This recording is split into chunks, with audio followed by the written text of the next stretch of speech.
Welcome to Idlewild Cottage, a quiet place where kindred spirits can linger together over a cup of tea, savoring all things lovely and cozy. My name is Juliana, and I'm delighted to have you. Each episode here at the cottage will center around a theme. That theme will be celebrated in a number of ways through literature, art, nature, and even some favorite movie scenes.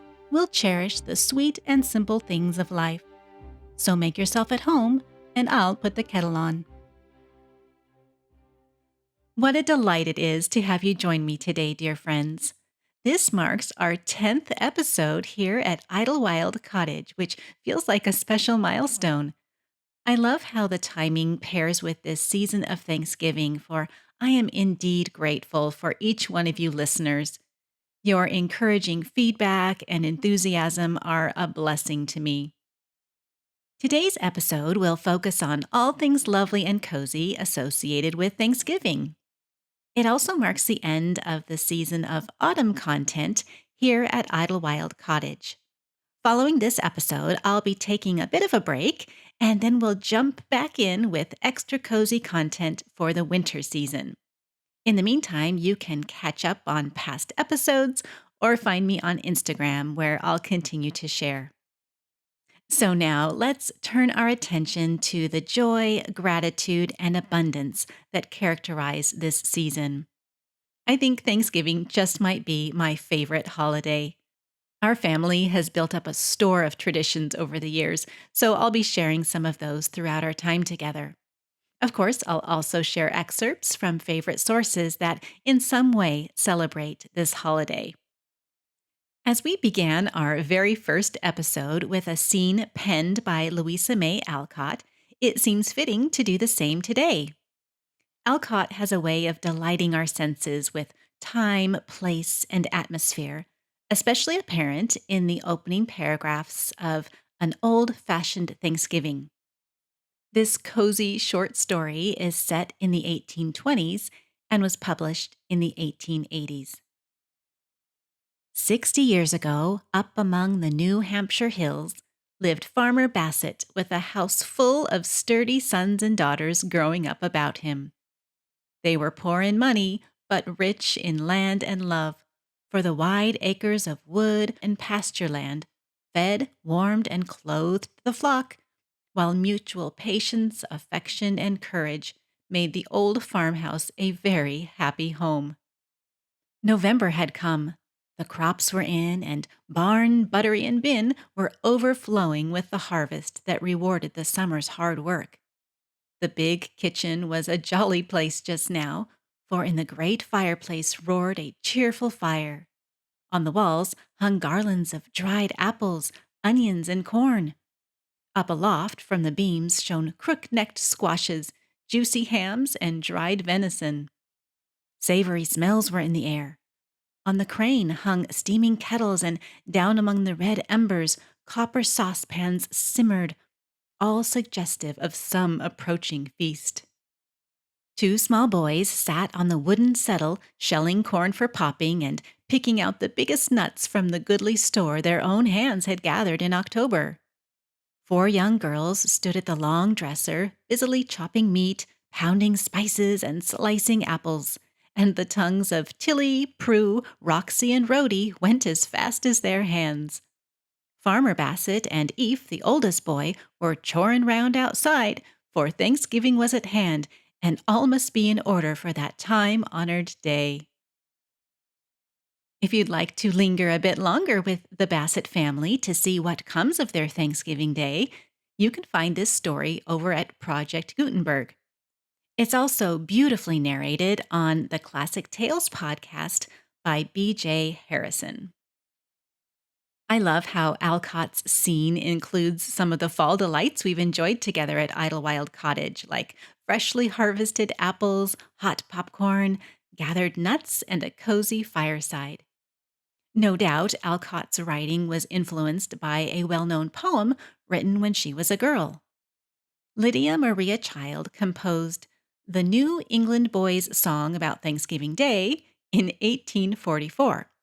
Today, we recognize this poem more readily by its opening line. Over the river and through the wood, to grandfather's house we go. The horse knows the way to carry the sleigh through the white and drifted snow. Over the river and through the wood, oh, how the wind does blow! It stings the toes and bites the nose as over the ground we go.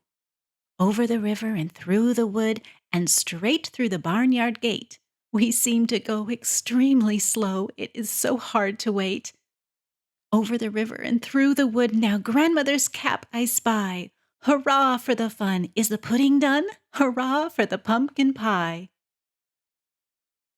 This poem grew to be a special one in our family over the years. When my kids were young, we started a tradition that continues to this day. Following Thanksgiving dinner, which is usually hosted by my parents, we all, aunts, uncles, cousins, and grandparents, waddle from the dining room into the adjoining area, which has been transformed into a theater. A white curtain is suspended before a bright light. All other lights are dimmed. We gather and hush, for the story is about to begin. The familiar words fill the room. Over the river and through the woods, and shadow puppets take shape behind the white curtain, acting out each stanza, often with hilarious mishaps. On my favorite holiday, our annual shadow puppet show is without a doubt my favorite tradition. For the first few years, this same poem and show was repeated, and the older kids and I would work the puppets. But as they grew older and we realized it was rapidly becoming an official tradition, we decided to change things up a bit and offer some variety.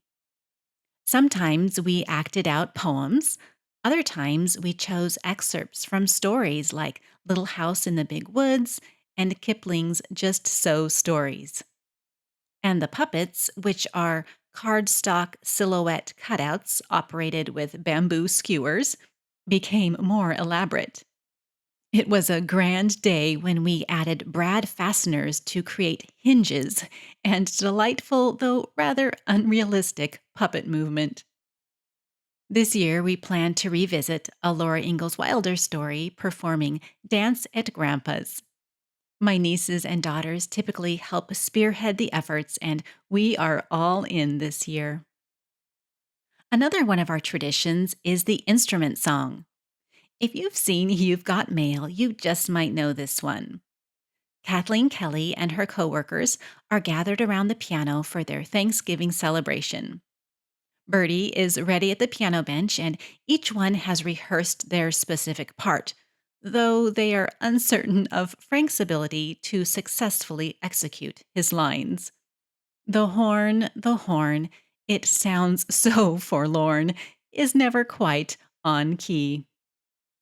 When our family first watched this movie, it was such a delight to hear this song. It was already one we had sung together, though it was not yet a part of our Thanksgiving Day. For the past several years, though, it's been official.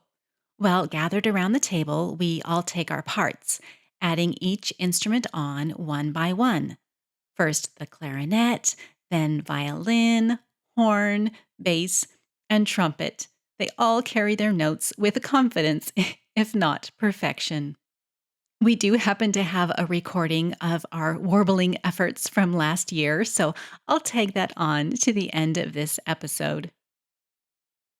Music as a part of Thanksgiving celebrations has an old-fashioned flavor to it, one which very much appeals to my vintage-loving soul. We see this played out in a novel by Kate Douglas Wiggin. Wiggin was an American author and educator who lived from 1856 to 1923. She was especially committed to the development of kindergarten methods and teachers. Wiggin is probably most recognized, though, as the author of Rebecca of Sunnybrook Farm. Today, I'll share from her 1911 book called Mother Carey's Chickens. This book is in the public domain, so if you'd like to spend more time with the Carey family, that's Carey, you can find this title also at Project Gutenberg. Incidentally, the movie Summer Magic, a Haley Mills gem, is very, very loosely based on this story. And now for some excerpts from this sweet book. Thanksgiving Day approached, and everybody was praying for a flurry of snow, just enough to give a zest to turkey and cranberry sauce. It occurred to Mother Carey that this typical New England feast day would be just the proper time for the housewarming, so the guests were all bidden to come at 7 o'clock in the evening. We later pick up the story on Thanksgiving Day. The housewarming was at its height, and everybody agreed once in every 10 minutes that it was probably the most beautiful party that had ever happened in the history of the world. It was as cheery, festive, neighborly, and friendly a supper as ever took place in the dining room of the Yellow House. When it was over, all made their way into the rosy parlor. Soon a fire sparkled and snapped on the hearth, and there were songs and poems and choruses. Last of all, the entire company gathered round the old-fashioned piano for a parting hymn. Let's gather in the parlor once more for our own parting hymn in the form of a psalm. This happens to be another Thanksgiving tradition that has taken shape over the years. My mom selects a psalm or portion of scripture that focuses on gratitude or thanksgiving. Each word of the passage is written on separate pieces of paper, rolled up, tied with a bow, and placed next to each place setting at the dinner table. Of course, the words have been scrambled, so our challenge is to decode the passage. When we finally unscramble the words successfully, it's a joy to hear family voices repeating together words of thanksgiving and praise. A number of you have shared that the closing psalm here at Idlewild Cottage is a meaningful moment each week, and I've especially been looking forward to this episode since gratitude is a much celebrated theme in the Psalms. So let's cozy up and imagine ourselves gathered round the piano as these words fill the atmosphere, mingling with the fragrant memory of turkey, stuffing, and cranberry sauce. From Psalm 92. It is good to give thanks to the Lord, to sing praises to your name, O Most High, to declare your steadfast love in the morning and your faithfulness by night, to the music of the lute and the harp, to the melody of the lyre. For you, O Lord, have made me glad by your work. At the works of your hands, I sing for joy. Kindred spirits, as we enter this season of Thanksgiving, would we experience the deepest gratitude, that which inspires us to sing for joy over the works of the Lord. Thank you for joining me today, dear ones. Please come again soon to Idlewild Cottage. Are we ready? Okay. Oh, it's going. Okay. Okay. This is our starting note. The clarinet goes doodle doodle doodle doodle dead. The clarinet goes doodle doodle doodle dead.